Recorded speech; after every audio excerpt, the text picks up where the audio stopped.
Hello friends, welcome in my new blog. आप सभी को मेरी राधे राधे। कैसे हैं आप सब? कमेंट करके जरूर बताइएगा। आशा करती हूँ आप लोग स्वस्थ होंगे, खुश होंगे और मस्त होंगे और ठाकुर जी आप सभी पे अपनी कृपा दृष्टि बनाए रखे। तो फ्रेंड्स, आज दिन है शुक्रवार और आज है सावन का पहला दिन 11 तारीख और कल थी गुरु पूर्णिमा। और आप अभी जो ब्लॉग देख रहे हैं ये कल का ही है जो मैंने कल शूट किया था। तो फ्रेंड्स, गुरु पूर्णिमा की आप सभी को बहुत बहुत बधाई। तो चलिए शुरुआत करते हैं आज के ब्लॉग की। अगर मेरा ब्लॉग आपको पसंद आए तो प्लीज मेरे चैनल को सब्सक्राइब कीजिएगा, वीडियो को लाइक कीजिएगा और बेल आइकन को प्रेस करना बिल्कुल मत भूलिएगा ताकि मेरी किसी भी वीडियो की नोटिफिकेशन आप तक सबसे पहले पहुंच सके। तो फ्रेंड्स, चलिए शुरुआत करते हैं आज के ब्लॉग की। और आज के ब्लॉग की शुरुआत हो रही है ओम के नाश्ते से। तो सुबह सुबह का सारा काम धाम खत्म करने के बाद मैंने अब इसकी भुजिया वगैरह रख दी है। भिंडी की भुजिया मेरे बेटे की फेवरेट है। अगर मैं इसे रोज ही दूं तो ये रोज ही खाए और इसके साथ पराठा मिल जाए तो फिर बात ही क्या। तो फ्रेंड्स, जो भुजिया होती है मैं थोड़ी सी ज्यादा ही बनाती हूँ और आटा भी एक बार में ही सान लेती हूँ अपना। इससे क्या होता है ना कि अगर खाने के लिए थोड़ा लेट भी हो जाए तो नाश्ते टाइम में बना रहता है तो मैं यही भी दे देती हूँ खाने के लिए इनको। तो फ्रेंड्स, इसके बाद क्या होता है कि पूरा घर बिखरा बिखरा सा और मंदिर, पूजा पाठ, नहाना धोना, बहुत सारा काम हो जाता है। थोड़ा मेरे को खाने में लेट हो ही जाता है बनाने में। तो ये अब ओम स्कूल जा रहा है अपने और देखिए ओम के स्कूल जाने के बाद मेरे घर की कंडीशन किस टाइप की रहती है। और इस पूरे घर को समेटने में मुझे कम से कम आधा पौने घंटे का समय लग जाता है। जहाँ की चीजें वहां, तौलिया कहीं पे कुछ। और सुबह सुबह तो मेरे ख्याल से सभी बच्चों का सभी लोगों का घर कुछ इसी तरीके से थोड़ा बहुत होता ही होगा। और ये देखिए पढ़ता है यहाँ पे और पढ़ने के बाद कैसे करके घर जाता है। तो फ्रेंड्स, चलिए अब मैं जा रही हूँ अपने द्वार पे थोड़ा सा घूमने, क्योंकि आज मैं सुबह से एक बार भी अपने द्वार पे नहीं आई थी। तो अब मैं आ गई हूँ अपने द्वार पे और ये देखिए बंदरों की उत्पाती। बंदरों ने कूदना यहाँ पे चालू कर दिया है। शुरू में तो मुझे बंदरों से इतना डर लगता था कि इनको देख के मैं चिल्लाने लग जाती थी, लेकिन अब कहते हैं ना कि जो जिसके साथ रहता है उसकी आदत हो जाती है। तो मुझे भी अब इनके साथ रहने की आदत हो गई है, लेकिन डर तो अभी भी उतना ही लगता है। तो फ्रेंड्स, चलिए ये देखिए कितने बड़े बड़े कटहल हो गए हैं मेरे पेड़ पे। इससे पहले मैंने जो वीडियो बनाया था उसमें बहुत ही छोटे कटहल थे, लेकिन अब बहुत बड़े हो चुके हैं। तो चलिए अब कटहल की सब्जी मैं बनाने जा रही हूँ। और ये देखिए मैं अपना कटहल चीरने यहाँ बैठ गई हूँ। तो सबसे पहले आप कभी भी कटहल चीरिए तो पहले अपने हाथ में तेल जरूर लगा लीजिए। इससे क्या होगा कि हाथ में लस्से जैसा नहीं लगता है और हाथ बिल्कुल फ्रेश भी रहता है। और नीचे कुछ जरूर बिछा लेना चाहिए कि मतलब फर्श भी खराब नहीं होता, वरना लस्सा लग जाता है ना तो छूटता भी नहीं है बहुत जल्दी। और ये देखिए ताजा कटहल है, उसके बाद भी चीरने में इसको कितनी मेहनत लग रही है।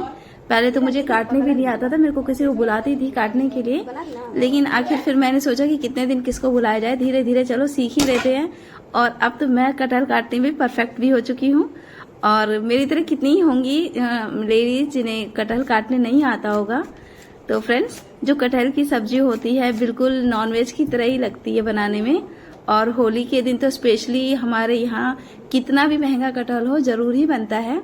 और ये देखिए इसका जो दूध सा निकल रहा है, लस्सा सा, मैं इसको छुड़ा रही हूँ, अदरवाइज ये काटने में बहुत दिक्कत करता है। और जो छिलका होता है मैं उसी से ही छुड़ा ले देती हूँ, क्योंकि उससे बहुत आसानी से ये जो उसका लस्सा होता है वो निकल जाता है। फिर इसके बीच का हिस्सा मैं निकाल लूंगी। ऐसा करने से सब्जी बहुत अच्छी बनती है।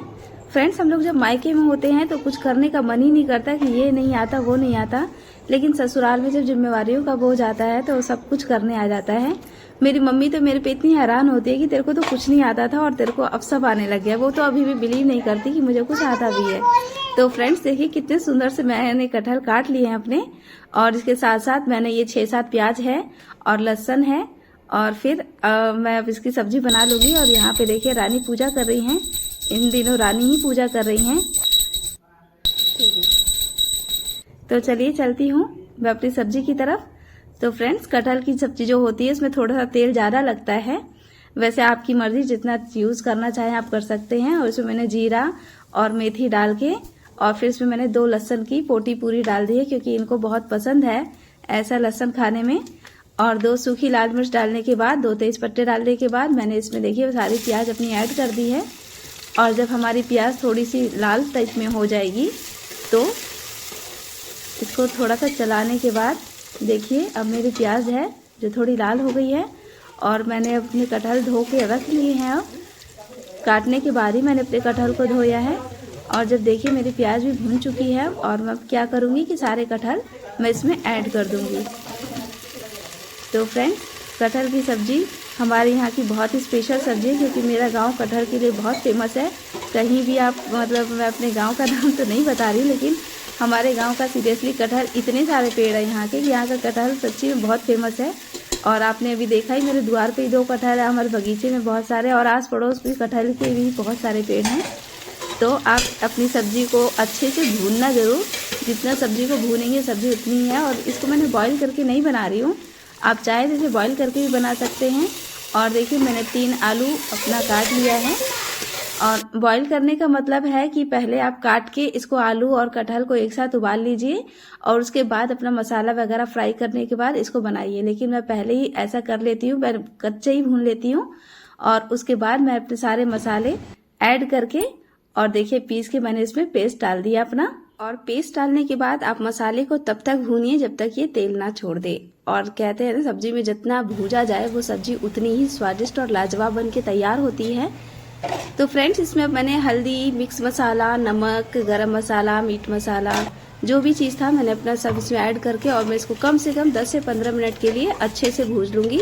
और जैसे जैसे मुझको ज़रूरत पड़ेगी मैं थोड़ा सा पानी भी इसमें ऐड करती जाऊँगी। और ये देखिए 10 मिनट हो चुके हैं मेरे को भूनते हुए, कम से कम आधी सब्जी तो मैं भूनते भूनते ही पका लेती हूँ। और उसके बाद मैंने इसमें एक टमाटर ऐड कर दिया है। मैं ज़्यादा टमाटर वगैरह यूज़ नहीं करती कटहल की सब्ज़ी में, 1 टमाटर काफ़ी होता है, बड़ा साइज़ का टमाटर था ये। और फ्रेंड्स, कितने ही लोग ऐसे हैं जिन्हें कटहल की सब्ज़ी बहुत ही फेवरेट है। मेरी एक फ्रेंड है, उसको इतनी कटहल की सब्ज़ी अच्छी लगती है कि जब भी वीडियो कॉलिंग पे कटहल का पेड़ देखती है तो वो मतलब ऐसे रिएक्ट करती है जैसे कि उसे क्या दिख गए हो, भगवान के दर्शन हो गए हो कटहल को देख के। कटहल का अचार, कटहल का सब्जी, हर एक चीज़ कटहल की बहुत ही टेस्टी बनती है। कटहल के कबाब भी बहुत अच्छे से बनाए जाते हैं। और मेरे यहाँ तो कटहल होते हुए भी इतना महंगा कटहल बिकता है यहाँ पे। तो फ्रेंड्स, मेरी सब्जी बहुत अच्छे से देखिए मैं अपनी भून चुकी हूँ और अब मैं इसमें पानी डाल के और इसे कुकर का ढक्कन बंद कर दूंगी और बस 15 मिनट के लिए मैं इसको रख दूंगी। और जैसे 1 सीटी आती है तब मैं इसकी आंच कम कर देती हूँ और उसके बाद मैं 10 मिनट तक इसको पकाती हूँ। और ये देखिए कितनी सुंदर सब्जी बनके तैयार हुई है। और जब तक ये सब्जी 10 मिनट में पकती है उतनी देर में मैं नहा ली हूँ, अपना नहा धो के मैं अब आ गई हूँ और अब मैं लग गई हूँ अपने घर की साफ सफाई करने में। सब्जी बन जाती है तो टेंशन नहीं रहती मेरे को किसी भी चीज की। और ये देखिए जो चीनी आई थी, मैं चीनी को इसमें डिब्बे में कर रही हूँ। मैं इसी तरीके से चीनी झटपट कर लेती हूँ, ऐसे दूसरी तरीके से डाल लेते ना मेरे से गिर जाता और ऐसे ना एक दाना भी नहीं गिरता। और इसके बाद मैं फटाफट अपने पूरे घर की सफाई कर लूंगी, क्योंकि एक जगह तो करनी नहीं है, बहुत सारी जगह पे करनी है, तो थोड़ा टाइम तो लग ही जाता है। तो फ्रेंड्स, कल थी गुरु पूर्णिमा और सभी लोग गुरु के दर्शन करने गए थे अपने, मेरे हस्बैंड भी गए थे गुरु जी के दर्शन करने। और क्या कहते हैं कि हम लोग जो गुरुमुख होते हैं, शायद आपको पता हो ना पता हो, जैसे गुरु ज्ञान लेते हैं ना, उसी को यहाँ पे गुरुमुख कहा जाता है। और ये देखिए फ्रेंड्स, मैं बेडशीट बिछा रही थी तो मैं आपको ये दिखा रही हूँ कि आप बेडशीट के चारों तरफ अगर गांठें लगा लेंगे तो आपको बेडशीट डालने में बिल्कुल भी परेशानी नहीं होगी और झटपट बेडशीट भी लग जाती है। देखिए कितनी आसानी से मैंने अपने पूरे बेड पे बेडशीट लगा ली है और ये हिलती डुलती भी नहीं है ज्यादा, और क्योंकि बिल्कुल परफेक्टली सेट भी हो जाती है। तो बेडशीट लगाने का ये आसान सा तरीका आपको कैसा लगा प्लीज मुझे कमेंट करके जरूर बताइएगा। और कभी भी बेडशीट जरा इस तरीके से एक बार बिछा कर देखिए और फिर बताइए कि कैसी लगी मेरी ये ट्रिक। तो फ्रेंड्स, चलिए यहाँ का तो बाहर का मेरा सारा काम खत्म हो गया और अब मैं चलती हूँ अपने रूम में। तो फ्रेंड्स, सुबह सुबह तो हर किसी का रूम ऐसे ही बिखरा होता है, सो के उठते हैं तो इतना टाइम थोड़ी होता है कि उठते उठते बिस्तर ही लगा लिया जाए, लेकिन अपना बिस्तर रोज झाड़ के अच्छे से जरूर लगाना चाहिए। ऐसा कहते हैं कि जब हम सोते हैं तो मुर्दा के समान, अब जब हमारा शरीर हो जाता है तो हमारा बिस्तर भी उसी के समान हो जाता है, इसीलिए झाड़ झूड़ के अच्छे से बिछाइए तो रात को नींद भी बहुत अच्छी आती है। तो फ्रेंड्स, बात हो रही थी गुरु पूर्णिमा की। तो गुरु पूर्णिमा यानी गुरुमुख जब हम लोग होते हैं तो हम गुरु जी के दर्शन करने उस दिन गुरु जी से अपने मिलने जाते हैं और गुरुमुख जरूर हो जाइएगा। गुरुमुख होने से जो भी हम दान पुण्य करते हैं वो उसका फल हमें मिलता है। जो भी हम व्रत करते हैं, जो गुरुजी हमें नाम देते हैं उसका नाम जप करना चाहिए। तो गुरुमुख होना हमारे लिए बहुत जरूरी है और किसी विशेष मौके पे ही गुरुमुख होना चाहिए, गुरु ज्ञान लेना चाहिए। तो मैं तो रानी की शादी में ही गुरुमुख हुई थी, क्योंकि मेरी सास नहीं थी तो मैंने ही और मेरे हस्बैंड ने उनकी शादी के टाइम सारी रस्में की थी। तो फ्रेंड्स, आप गुरुमुख हुए कि नहीं जरूर बताइएगा, लेकिन मेरे घर में तो आप सब हो चुके हैं ऑलमोस्ट।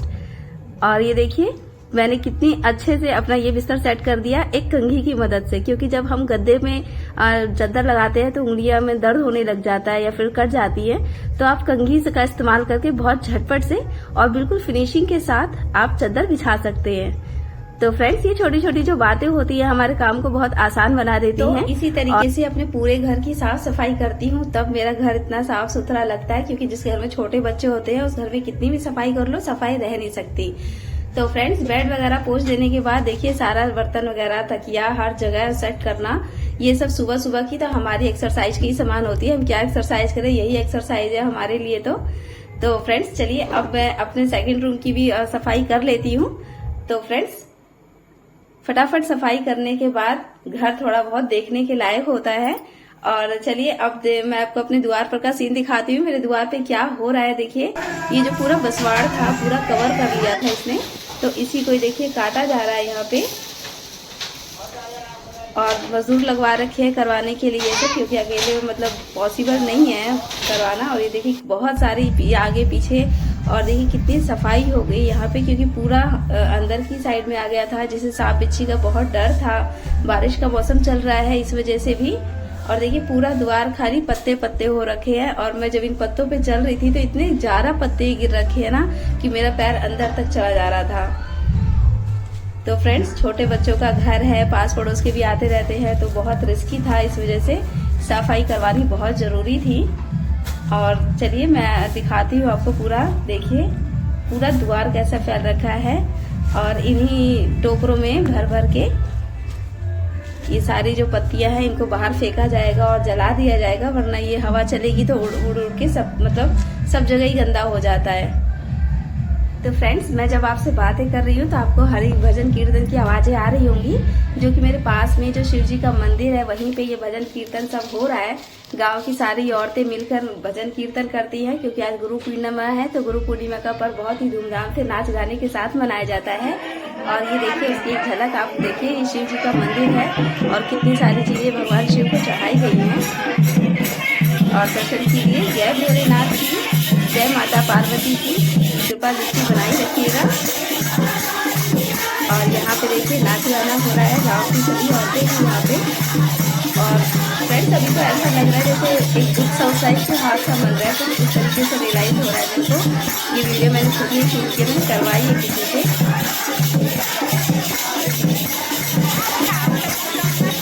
तो फ्रेंड्स चलिए, आज का मेरा ब्लॉग आपको कैसा लगा प्लीज मुझे कमेंट करके जरूर बताइएगा।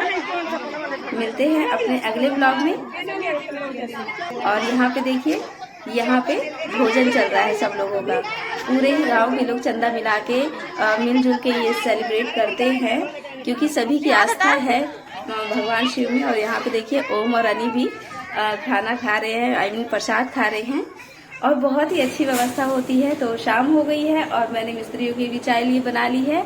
और फ्रेंड्स चलिए अब मैं चलती हूँ, मिलती हूँ अपने अगले ब्लॉग में एक नई वीडियो के साथ। और अगली वीडियो में यही होगा कि मेरी रानी ससुराल जा रही हैं अपने, तो कल जाएंगी तो मैं उन्हीं का वीडियो डालूंगी। आप प्लीज बताइएगा कि कैसा बना है। धन्यवाद।